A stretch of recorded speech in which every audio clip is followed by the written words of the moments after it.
MSR Medical College Latur. He has done diploma in psychological medicine from DYL Nair Municipal Hospital and DB Psychiatry from Dr. R.N. Cooper Municipal Hospital, Mumbai. He has worked as a faculty and post-graduation teacher in Department of Psychiatry in Indian Medical College, Pune. He runs a specialty clinic, Sahajivan, that is sex and relationship clinic in Pune last 6 years. He conduct many mental health related awareness program for general population, general practitioners, and other specialty medical field in Pune and Maharashtra. He runs charitable OPD for 2 days in a week at Indian Red Cross Society. I request all participants to keep their video during this session. For you may text your question in chat box or ask question after this session. Now I request Dr. Sunil Gowda sir to start with today's lecture on post-COVID stress disorder, another emerging consequence of global pandemic. Sir, please, you can start. Much Victor for a nice introduction. First, one more thing. Thank you very much, PA Office Bearer, for giving me this opportunity to you, especially Rupa ma'am and Mansi ma'am. की ही संधी दिली का मागच्या 7 ते 8 महिन्यापासून continuously दिवस रात्र काम करणाऱ्या सगळ्या कोविड वॉरियर सोबत आणि आपण सगळीच काम केलेलं आहे सगळ्यांनी कोविड मध्ये, तर त्यांच्या सगळ्यांसोबत इंटरॅक्ट करायची आणि त्यांच्यासोबत त्यांची काही एक्सपिरियन्सेस असतील, माझी काही एक्सपिरियन्सेस असतील, ते शेअर करण्याची अपॉर्च्युनिटी दिली. Thank you very much. Today's definitely topic हा आहे post COVID psychological impact. See basically असं होतं की आपण आहे ना सगळेजण we are very well trained handling in the physical health related issues. आपल्या ग्रॅज्युएशन मध्ये म्हणा, पोस्ट ग्रॅज्युएशन मध्ये we are very well trained educated to handle physical issues.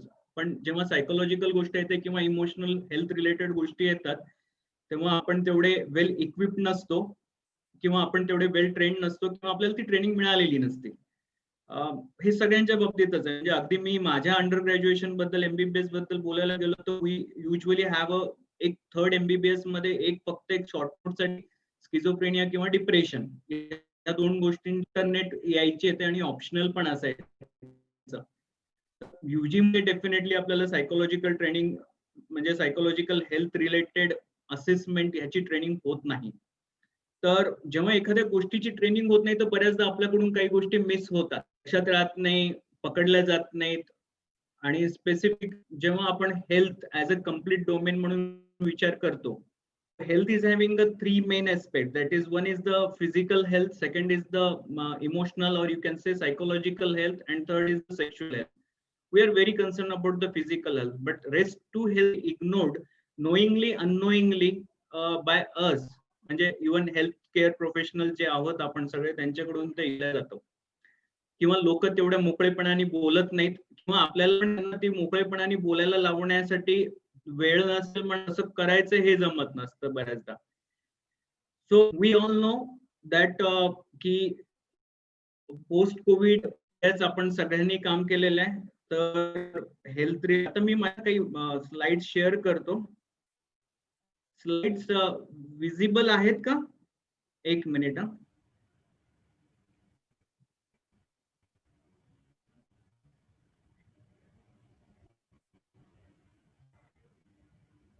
Yes, sir. Slides visible आहेत ना? Yes, sir. Okay. As we all know that it has all started in the first week of March in Pune, which it changed our normal life to lot of fear, uncertainty, then lockdown, social isolation, peak of COVID cases, then lack of bed, and lot of chaos. And then again to new normal. Nowadays, last 1 month, new mask, sanitizer, social distancing, precaution. All these changes happened in our life due to one single virus, that is COVID-19. हे सगळ्या गोष्टी आपल्यामध्ये झालेल्या आहेत. रफली आहे ना, म्हणजे जे मॅग्निट्यूड ऑफ द प्रॉब्लेम आपण जर विचार केला तर मी फक्त पुणे डिस्ट्रिक्ट बद्दल जर बोलायला गेलो, आजच्या हे आकडे हे मागचे 1 आठवडे जुने आहेत. जवळपास 3.5 लाख लोक हे कोविड इन्फेक्टेड आहेत. 3.5 lakh. And around 3,10,000 people are recovered from the COVID, and 8,000 deaths are there due to the COVID.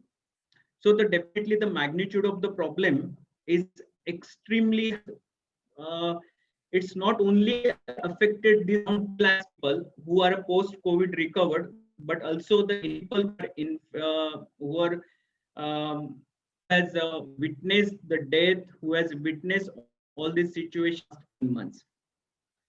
So what exactly this COVID-19 pandemic is having an impact, and where? Pandemic's impact mainly the physical health, then social aspects of our life, financial situation, world politics, and many more, as well as psychological health.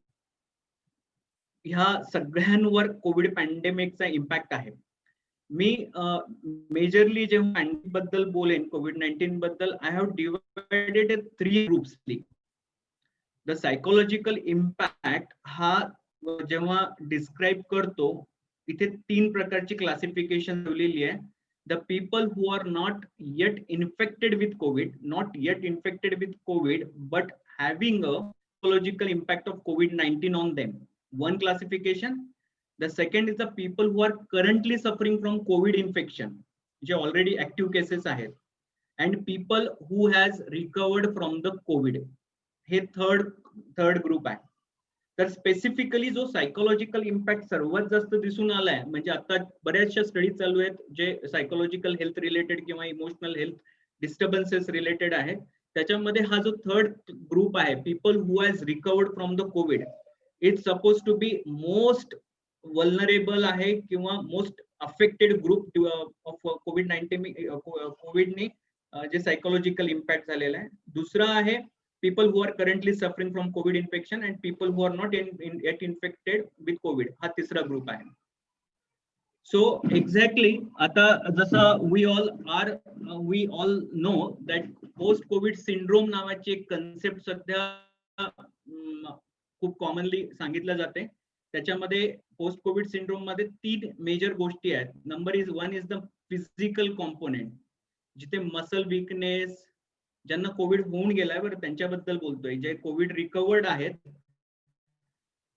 त्यांच्यामध्ये muscle weakness हे physical complaint most commonly ते complaint करतात. Then chronic pain और breathing issues etcetera. At the same time, other than physical, there is one more, is the cognitive component, where they are having a trouble with concentration, then memory disturbances, especially in elderly, and difficulty in learning new things, etc. The cognition is something ki inability to learn the new things, memory disturbances, ह्या सगळ्या गोष्टी पण specially elderly लोकांमध्ये post Covid बघितल्या जातात. आणि third is the definitely the psychological impact. So which are the vulnerable population. म्हणजे आता हे COVID-19 पॅन्डेमिक मागच्या आता मार्च पासून तर आज 11वा महिना आहे, तर almost 8 months we are all witnessing and seeing the COVID situations around us. त्याच्यामध्ये सगळ्यांनाच सायकोलॉजिकल इम्पॅक्ट होतो का? तर डेफिनेटली नाही, सगळ्यांना होत नाही. पण the individuals who have themselves suffered from the moderate to severe illness, specifically जे मॉडरेट टू सिव्हिअर इलनेस ज्यांना होऊन गेलेलं आहे त्यांच्यामध्ये थोडेसे इमोशनल हेल्थ रिलेटेड इश्यूज दिसत आहेत. Number 2, individuals witnessing other suffering. मग त्याच्यामध्ये फॅमिली मेंबर्स असतील जे म्हणजे त्यांना कोविड इन्फेक्शन झालेलं नाहीये, पण एखाद्या फॅमिली मेंबरला कोविड इन्फेक्शन झाला, सिव्हिअर राहिला, हॉस्पिटलायझेशन लागलं, ऑक्सिजन लागलं, व्हेंटिलेटर लागलं, किंवा अजून काही म्हणजे बऱ्यापैकी केओस सिच्युएशन असेल, हॉस्पिटल रेफरल असेल किंवा बऱ्याच गोष्टी. तर the individuals who are witnessing other suffering, family member,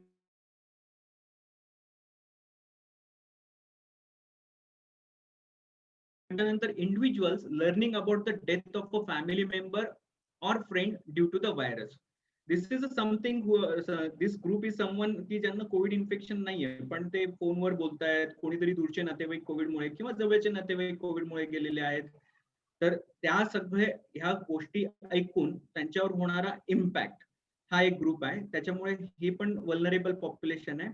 and fourth is the individuals with existing mental health problem, म्हणजे ज्यांना प्री कोविड मार्चच्या अगोदर पण काही इश्यूज होते, म्हणजे अँझायटीचे असतील, डिप्रेशनचे असतील, अल्कोहोल डिपेंडन्स असेल, ज्यांना स्लीप डिस्टर्बन्सेस होतात, किंवा जे काही थोडेसे ऍडजस्टमेंट इश्यूज असतील, मॅरिटल कन्फ्लिक्ट असतील, इमोशनल हेल्थ रिलेटेड इश्यू ज्यांच्यामध्ये इव्हन प्री कोविड होतात, बट प्रोबॅबली काही लोकांनी मेडिकल हेल्प घेतली असेल, काही लोकांनी घेतली नसेल, पण हे इंडिव्हिज्युअल ज्यांच्यामध्ये ऑलरेडी काही इश्यूज होते ते पण बऱ्यापैकी वल्नरेबल पॉप्युलेशन राहिलंय. And then definitely the fifth is the healthcare worker. Being a healthcare worker, आपण कंटिन्युअसली मागचे 7 ते 8 महिने काम करतोय. त्या 7 ते 8 महिन्यामध्ये सगळ्यांनी बऱ्याच कोविड केसेस बघितल्या आहेत. मग त्यांना रेफर करणं, काउन्सिलिंग करणं, नातेवाईकांची काउन्सिलिंग करणं, बऱ्यापैकी रेफर ठिकाणून परत दुसरी ठिकाणी काही क्रिटिकल केअर साठी परत दुसरीकडे रेफर करणं, हे सगळं, किंवा डेथ बघणं किंवा डेथ वर काउन्सिलिंग करणं, हे आपण सगळ्यांनी मागच्या 8 महिन्यापासून केलेलं. सॉरी. तर health care worker is definitely vulnerable population for a emotional and psychological impact of the COVID. Then other contributing factors कुठली राहिली आहेत, म्हणजे कोविड व्हायरस व्यतिरिक्त आणि हे वल्नरेबल पॉप्युलेशन व्यतिरिक्त जो अदर कॉन्ट्रीब्युटिंग फॅक्टर्स राहिली आहेत, ते सोशल आयसोलेशन असेल किंवा long quarantine period. The people who suffered from the moderate and severe infection ना, त्यांना कधी कधी काही लोकांना थोडंसं क्वारंटाईन जास्त करावं लागलं. ते क्वारंटाईन पिरियड मध्ये जे काही सोशल आयसोलेशन होतं, ते प्रचंडपणाने मानसिक ताणतणाव असतो, त्या व्यक्तीवर असतो, त्या फॅमिलीवर असतो. सोबत the discrimination and stigma attach with the Covid, that is also very important thing. Initially probably we all had that heat. म्हणजे इनिशियली जेव्हा आपण मार्च एप्रिल मध्ये इव्हन आपण सगळ्यांनी ते थोडंसं बघितलंय की डॉक्टर म्हटले आणि हॉस्पिटलमध्ये जातात, कोविड इन्फेक्शन, कोविडचे केसेस बघतात म्हटले की थोडेसे नेबर्स किंवा सोसायटीचे लोक पण थोडेसे स्केप्टिकल व्हायचे आपल्याकडे, किंवा थोडेसे सस्पिशियस राहायचे. तर हा डिस्क्रिमिनेशन असेल, किंवा अगदी ज्यांना कोविड होऊन गेलेला आहे ती व्यक्ती जर घरी आल्यानंतर बरेचदा सोशल आयसोलेशन राहत नाही, बरेचदा नेबर सोबत लगेच नेबर लोक परत कनेक्ट होत नाही. तर हे discrimination and stigma is one of the factor which really affected the psychological health of that individual. Then unemployment and economic losses, ही पण फार मोठी गोष्ट राहिलेली आहे. म्हणजे ज्या लोक कोविड नी इन्फेक्टेड झाली त्या लोकांचे हॉस्पिटलायझेशन मध्ये राहणं 15 दिवस, 20 दिवस, 21 दिवस, अगदी महिनाभर, तर त्या लोकांचे हॉस्पिटलायझेशनचे एक्सपेंडिचर असेल, ते कोविडमुळे त्यांचे लॉस ऑफ सेव्हिंग्स असेल, किंवा ऍब्सेंटीज फ्रॉम द वर्क. तर हे जे अनएम्प्लॉयमेंट झालंय किंवा इकॉनॉमिक लॉसेस, जे लोक कोविड इन्फेक्टेड असतील त्यांच्यासाठी असेल, किंवा काही लोकांचे अनएम्प्लॉयमेंट ऑलरेडी शटडाऊन झालेत, बिझनेसेस शटडाऊन झालेत, त्याच्यामुळे अनएम्प्लॉयमेंट झालेलं आहे, तीही काही लोक वल्नरेबल आहेत. Then work from home, increase burden of domestic workload. या पोस्ट कोविड टाइम मध्ये बऱ्यापैकी आयटीचे पेशंट मी आता मागच्या 3 ते 4 महिन्यांमध्ये बघतोय, जे कंटिन्युअसली वर्क फ्रॉम होम आहेत मागच्या 7 ते 8 महिन्यापासून. ती सगळीच लोक बऱ्यापैकी डिस्ट्रेस्ड आहेत किंवा खूप जास्त ओव्हरबर्डन्ड आहेत. सगळ्यांचं असं म्हणणं येते की नाही sir, previously we used to get a break of a half an hour for a tea and some snacks, but now as we are working from the home, our even management is expecting to work more from us. 12 तास आम्ही log in आणि log out करत नाही. त्यामुळे तो घरीच असल्यामुळे बऱ्याचदा एल्डरलीचं पण काळजी घ्यावी लागते, मुलांची काळजी घ्यावी लागते. त्या पहिले 3 ते 4 महिने बऱ्यापैकी डोमेस्टिक वर्कर अलाउड नव्हते केले, त्यामुळे ते डोमेस्टिक वर्क पण करायला लागायचं. ह्या सगळ्या गोष्टींचा बर्डन येऊन कुठे ना कुठे इमोशनल डिस्ट्रेस बऱ्याच लोकांमध्ये सध्या दिसून येतोय. Then again of a fear of a reinfection and infection. Fear of a infection and reinfection. The reinfection for them who has recovered from the COVID, and the fear of infection in them who has not yet developed the COVID or not infected with the COVID. हा fear of reinfection खूप आहे. स्वतःबद्दल आहे, किंवा आपण ते infection carry करू का, घरातली जी काही वल्नरेबल पॉप्युलेशन आहे, एल्डरली असेल, त्यांच्यासाठी आपल्याकडून तर काही होणार नाही ना, हा एक खूप मोठा इम्पॅक्ट किंवा फिअर कंटिन्युअसली आहे. Then again important is a excessive social media exposure about the COVID news. आता इफ वी आज नोव्हेंबर महिना आहे, जर आपण मार्च, एप्रिल आणि मे किंवा अगदी जून पर्यंत म्हणूया, जुलै पर्यंत म्हणूया, तोपर्यंत न्यूज लावला तर कोविड व्यतिरिक्त दुसरं काहीच नव्हतं. सोशल मीडिया उघडलं, कोविड व्यतिरिक्त काहीच नव्हतं. अगदी रेअर केसेस, मल्टिपल ट्रीटमेंट्स, खूप confusion. It was kind of a chaos everywhere. And negative news खूप होत्या. तर ह्या सगळ्या गोष्टींचा इम्पॅक्ट लोकांच्या नॉर्मल इमोशनल आणि सायकोलॉजिकल हेल्थवर पण भरपूर झालेला आहे. सो हे सगळे कॉन्ट्रीब्युटिंग फॅक्टर्स राहिले. वल्नरेबल पॉप्युलेशन आपण बघितलं की कोणामध्ये इमोशनल स्ट्रेस होण्याचे चान्सेस जास्त असतात. त्याच्या आता ही एक्झॅक्टली हे इमोशनल स्ट्रेस होतो किंवा डिस्ट्रेस होतो, तर एक्झॅक्टली पेशंट प्रेझेंट कसे होतात. त्याच्यामध्ये जर सायकोलॉजिकल इम्पॅक्ट ऑफ पोस्ट कोविड-19 जर आपण बघितलं तर anxiety symptoms. Anxiety symptoms normally पण आहे ना, मी प्री कोविड पण ओपीडी जेव्हा बघतो तेव्हा 60 to 70% of my total practice is just about the anxiety disorder and adjustment issues and mild to moderate depression kind of a thing. So as I always said, the Indian population is an anxious population. तर anxiety symptoms pre Covid पण होते, पण post Covid किंवा Covid जेव्हापासून सुरू झालं तर anxiety symptoms मध्ये प्रचंड प्रमाणात वाढ झालेली आहे. So what exactly the anxiety symptom means. Anxiety symptoms मध्ये काय होतं, पेशंट युजली तुमच्याकडे प्रेझेंट होताना असा प्रेझेंट होतो की सर भीती वाटते, घाबरल्यासारखं होतं, धडधड होते, बेचैनी होते, कोविड इन्फेक्शन होईल की काय असं वाटतं, का होऊन गेलं असं वाटतं, किंवा कोविड इन्फेक्शन झाल्यानंतर पण लोक येतात की परत होतो की काय ही भीती आहे. एक्सेसिव्ह वरिंग राहतं. बऱ्याच लोकांना पाल्पिटेशन होतात, डिफिकल्टी इन ब्रीदिंग होतं. आणि डिफिकल्टी इन ब्रीदिंग मध्ये जेव्हा तुम्ही चेक करता पल्स ऑक्स नॉर्मल आहे, चेस्ट क्लिअर आहे, कुठे पण काही पोस्ट कोविड काही लंग पॅथॉलॉजी वाटत नाही, काही सिक्वेली वाटत नाही, but still the patient is complaining about breathlessness and saturation is good. So trust me, it's always about the anxiety symptoms that patient is suffering through.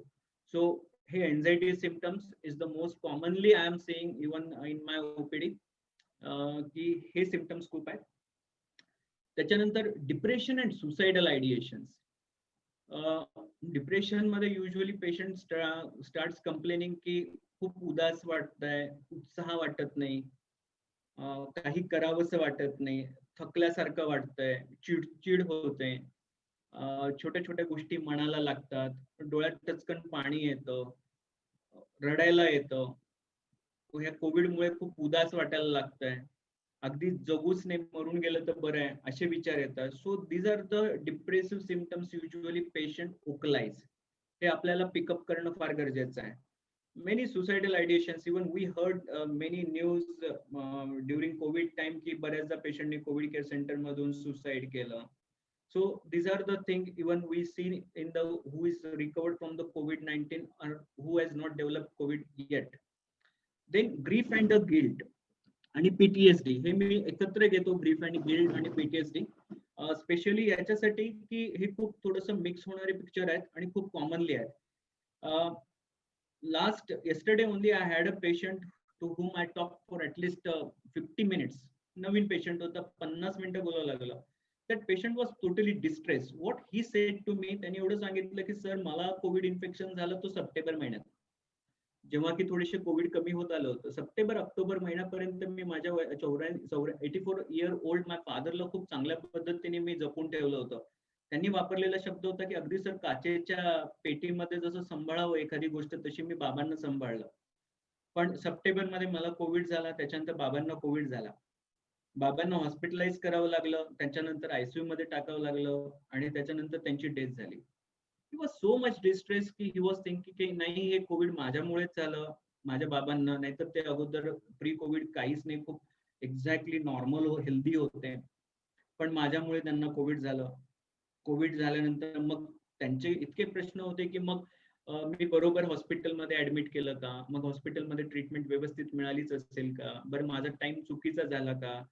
तर these were extremely painful for that person who is a 50-year-old.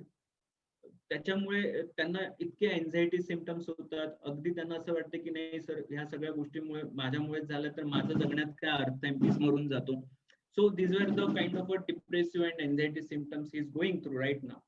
So हे cases almost मी मागच्या सप्टेंबर-ऑक्टोबर महिन्यामध्ये 7 ते 8 cases बघितले आहेत PTSD, grief किंवा pathological guilt. So this is one population की जिथे आपल्याला we should be very vigilant because these people are very susceptible for the act on suicidal thoughts आणि ह्या गोष्टी होऊ शकतात. So we should be very cautious when we are talking, and if we think that definitely this person is going through a lot of emotional distress, better always to refer to the mental health professionals. Then other psychological impact is a sleep disturbances. Even post covid recovered असतील किंवा कोविडच्या हा पूर्ण एरियामध्ये ना बऱ्याच लोकांना sleep डिस्टर्बन्सेसचे issues राहिले. त्याच्यासाठी पण युजली काय काय झालं की बऱ्याचदा आहे ना लोकांचे स्लीपचे इश्यूज पूर्वीपासून काही लोकांचे होते आणि काही लोकांचे लॉकडाऊन नंतर स्लीप इश्यूज सुरू झाले. रिझन फॉर दॅट की थोडासा रिदम चेंज झाला. सुरुवातीला इनिशियली पीपल हॅज टूक it as a very positively. Lockdown मध्ये राहिले, फॅमिलीला दिला बराचसा वेळ टीव्ही स्क्रीन याच्यामध्ये वेळ घालवला. अगदी बऱ्याच लोकांनी वेब सिरीज संपवले. वेब सिरीज संपवत असताना रात्र जागले. सो हे जे काही बरेचसे डिस्टर्बन्सेस आपण स्वतःच क्रिएट केलेले आहेत काही लोकांनी स्लीप डिस्टर्बन्सेस, आणि काही लोकांचे जे स्लीप डिस्टर्बन्सेस आहे हे मेनली एन्झायटी किंवा कोविडच्या बद्दल विचार करण्यामुळे किंवा त्याच्या फिअरमुळे ह्या सगळ्या गोष्टी राहिलेल्या आहेत. So sleep disturbances is something which is commonly seen nowadays in psychiatry OPD. Then somatization. Somatization I feel की सर्वात जास्त ही पेशंट सोमटायझेशनची जी जातात ती जनरल प्रॅक्टिशनर किंवा प्रायमरी हेल्थ केअर कडे जातात. कारण की as I already in the beginning I said ki we Indian populations are more concerned about the physical health than the emotional. तर बऱ्याचदा फिजिकल हेल्थला जे अटेन्शन त्यांच्या प्रॅक्टिशनर कडून मिळतं किंवा त्यांच्या फॅमिली मेंबर कडून मिळतं तेवढं त्यांच्या इमोशनल डिस्ट्रेसला तेवढं अटेन्शन मिळत नाही. So knowingly unknowingly Indian population learn to express somatic expression of their distress by the physical complaints. So many patients you might be getting in your OPD who is complaining about the headache, unexplained headache, किंवा म्हणजे ते कुठल्याही हेडेकच्या, classical हेडेकच्या किंवा मायग्रेनच्या किंवा अजून tension type of हेडेकच्या किंवा कुठल्याही organic हेडेकच्या definition मध्ये बसत नाही, क्रायटेरियामध्ये सूट होत नाही. किंवा many patients complaining about lethargy after doing all investigation seems to be the normal, blood parameters are normal, vitamin B12, vitamin D3, everything is normal, but the patient still complaining of a lethargy. Then anxiety and insomnia can be the somatic expression of the distress. Trust me, these are the all somatic expression. म्हणजे आणि हे खूप commonly होतं. So we should have some time to ask patient about the stress he or she is going through. Ask about की Covid infection झालं त्याचे impact काही झालं का, इमोशनल डिस्टर्बन्सेस काही राहिली का. तर हे थोडंसं जेव्हा आपण त्यांना वेंट आउट पण करतो ना, थोडंसं बोलायला देतो, ऐकायला आपण ऐकतो. So active listening it definitely a therapeutic thing. So it definitely help that person or that patient going through this somatization complaints. So these are the psychological impact of the post COVID-19. So आता exactly आता हे सगळे symptoms येणार आहेत, manifestation होत आहेत. आता ह्या सगळ्या गोष्टींसाठी आपण how to manage all this things. मला असं वाटतं की most of the patients can be easily managed at the primary म्हणजे जनरल प्रॅक्टिशनर लेवल और फॅमिली फिजिशियन लेवल. ह्याच्यामध्ये फक्त एवढं आहे की अपेक्षित असतं की थोडासा जास्त वेळ पेशंटला मिळायला पाहिजे. तर याच्यामध्ये आपल्याला जी लोक कोविड इन्फेक्टेड झाली आहेत पण आता इमोशनल डिस्ट्रेस आहे किंवा ऑल नॉर्मली इमोशनली डिस्टर्ब चाललेली आहेत, त्यांच्यासाठी आपल्याला काही गोष्टी ऍडवाइस करावी लागतात. त्याच्यातली पहिली सर्वात मोस्ट इम्पॉर्टंट गोष्ट आहे limit setting for physical and mental exertion. Specifically the people who has recovered from the COVID-19 त्यांना ही गोष्ट आपल्याला खूप ठासून सांगावी लागते की फिजिकल आणि मेंटल एक्झर्शन एक लिमिटेड लेवल ठेवा, सेटिंग करा, झोपायच्या वेळ फिक्स ठेवा. Then providing scientific and accurate information about the disease. This is one more thing very important. बऱ्याचदा जर आपण सायंटिफिक आणि ॲक्युरेट इन्फॉर्मेशन दिली, जे काही अवेलेबल आहे आणि आपल्या करंट नॉलेजला माहित आहे, तर बऱ्यापैकी त्यांची एन्झायटी सेटल डाऊन होते. Then dealing with the discrimination has to be discuss. मग असं समजा डिस्क्रिमिनेशन, फॉर्च्युनेटली आता मागच्या 3 महिन्यात 4 महिन्यात हा डिस्क्रिमिनेशनचा विषय एवढा येत नाहीये. म्हणजे आता people are very use to listen, की they to listen, to meet, to see, to interact with the COVID-19 infected patient. But initially first 3 months it was there. So people who has suffered from COVID first 3 months, March, April, May specifically, त्या लोकांना बऱ्यापैकी डिस्क्रिमिनेशनचा विषय face करावा लागला. पण आता मला असं वाटतं की बऱ्यापैकी सोशल अवेअरनेस आहे, आता डिस्क्रिमिनेशन कमी आहे. Then improving coping style to the stressors. Coping style म्हणजे काय, प्रत्येकाकडे ना एक युनिक डिफेन्स मेकॅनिझम असते to handle with the stress or to handle with the whatever the situation happening in their life.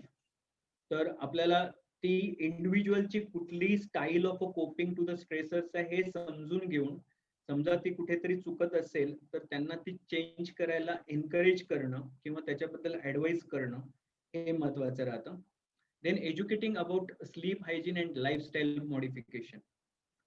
ज्या लोकांमध्ये स्लीप डिस्टर्बन्सेस होतात त्या लोकांना immediately jumping to writes about some benzodiazepines किंवा कुठले स्लीपिंग पिल देण्यापेक्षा अगोदर त्या लोकांना स्लीप हायजीन बद्दल अवेअर करणं ते फार महत्वाचं असतं. स्लीप हायजीन मध्ये मेनली काही गोष्टी आम्ही ऍडवाइस करतो की स्पेसिफिकली समजा काही लोक जर चहा पितात, कॉफी पितात, CNS स्टिम्युलंट घेतात, त्यांना मी सांगतो की संध्याकाळी 6 नंतर तुम्ही कृपया चहा किंवा कॉफीला जाऊ नका. If you are using tobacco, if you are using alcohol, if you are smoking, then stop doing it after 6. हे एक सेकंड सांगतो जेणेकरून CNS स्टिम्युलंट कमी राहील. त्याच्यानंतर ऍटलिस्ट 1 hour बिफोर तुमचे स्क्रीन टाइम बंद करा. 1 hour बिफोर कुठलाही screen in terms of laptop असेल किंवा मोबाईल असेल किंवा अगदी टीव्ही असेल तर 1 तास तुमच्या झोपण्याच्या टाइमच्या अगोदर 1 तास ते बंद करा. हे स्लीप हायजीन. आणि जर काही लोकांना रात्री ज्यांना हॉट वॉटर शॉवर ज्याला म्हणतो, hot water not warm water, hot water shower, ज्यांना झेपतं, सहन होतं, त्यांनी हॉट वॉटर शॉवर घ्यायला काही हरकत नाही. आणि ज्यांना शॉवर सहन होत नाही त्यांनी ऍटलिस्ट गरम पाण्याने तोंड धुवून घेणं फार गरजेचं आहे. The reason, scientific reason behind that is की मेलाटोनिन नावाचा एक हॉर्मोन असतो जो स्लीप इंड्यूस करतो. तो बऱ्यापैकी थोडासा हॉट वॉटरने स्टिम्युलेट होतो. ऍज वी ऑल नो की एखादं लहान बाळ असेल ज्याला आपण मालिश करतो आणि गरम पाण्याने नाऊ घातल्यानंतर 1-2 झोके दिलं तरी ते बाळ झोपी जातं. Reason for that is a melatonin stimulation. The same principle we use. आज देम की ह्या सगळ्या गोष्टी करा बिफोर स्टार्टिंग द मेडिसिन. याच्यानंतर जरी त्यांना जर स्लीपचे इश्यूज राहिले तर definitely starting medicine for shorter time आणि at the same time modifying many things in their life can be advisable. आता लाईफस्टाईल मॉडिफिकेशन मध्ये मी युजली सहजासहजी 5 लाईफस्टाईल मॉडिफिकेशन सांगतो लोकांना for their better emotional health as well as a psychological health. The number 1 is की at least 6 to 8 hours sleep. त्याच्यानंतर 2 किंवा 3 टाइमाचं जेवण जे तुम्ही नियमितपणे जेवता, फक्त त्यांचे टायमिंग फिक्स ठेवा, टायमिंग चुकू देऊ नका. तिसरी गोष्ट सांगतो की 40 मिनिटाचा वॉक कंपल्सरीली, 40 मिनिटं टू 60 मिनिट्स ब्रिस्क वॉकिंग. त्याच्यानंतर 2 most important thing that is for their emotional health is की दिवसातला 1 तास क्वालिटी टाइम तुम्ही तुमच्या फॅमिली मेंबर सोबत स्पेंड करा. मग ते फॅमिली मेंबर तुमची वाईफ असेल, तुमची मुलं असतील, तुमचे पॅरेंट्स असतील, त्यांच्यासोबत 1 तास. आणि जेव्हा आपण 1 तास क्वालिटी टाइम स्पेंड करतो, there should not be any agenda for a discussion. असं ना, मग कॅज्युअल टाइम असला पाहिजे तो फॅमिली सोबत, जिथे आहे ना फिलिंग ऑफ कनेक्टेड हे फार महत्वाचं आहे.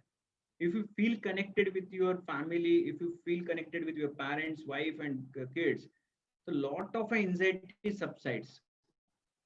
So this is very important thing. 1 hour quality time spending daily with a family member. and then I tell them to at least have a half an hour for yourself, or at least half day in a week for yourself, जिथे तुम्ही कुठल्याच नात्यांमध्ये नाहीये, तुम्ही कोणाचे वडील नाहीये, मुलगा नाहीये, भाऊ नाहीये, नवरा नाहीये, काहीच नाहीये. So that half an hour daily or half a day in a week is for your individuality, that is for your inner happiness. This lifestyle modification reduces lot of anxiety. It regulates their sleep, म्हणजे biological rhythms बऱ्यापैकी regulate करतात, आणि करायला लावायला आपल्याला discipline लावणं महत्वाचं आहे त्यांना. तर these are the things. Then समजा द पेशंट जे आपल्याकडे आता ओपीडीला येत आहेत, COVID-19 इन्फेक्ट रिकवर्ड आहेत, त्यांचे that patient has to be assessed about any emotional sufferings. त्यांना असेस करणं फार गरजेचं आहे.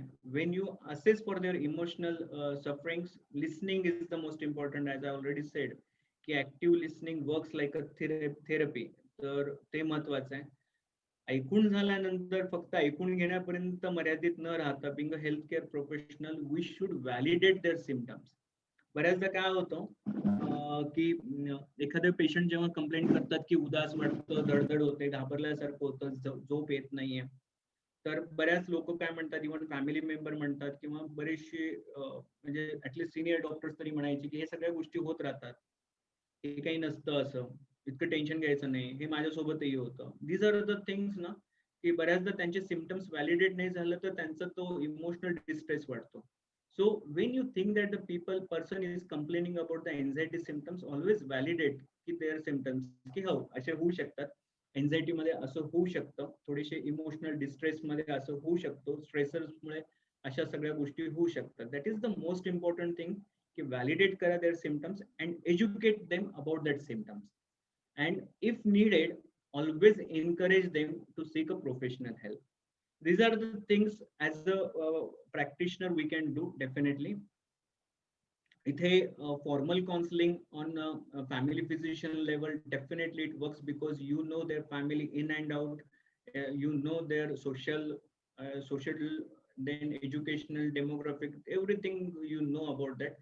So definitely listening, validating, educating, and encouraging, these four things work when family physicians are handling the post-COVID cases, or even normal cases also, who is going through a lot of emotional distress.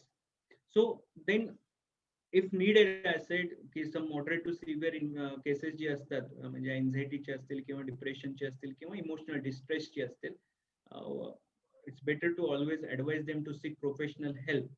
So what exactly the mental health professional do with these patients?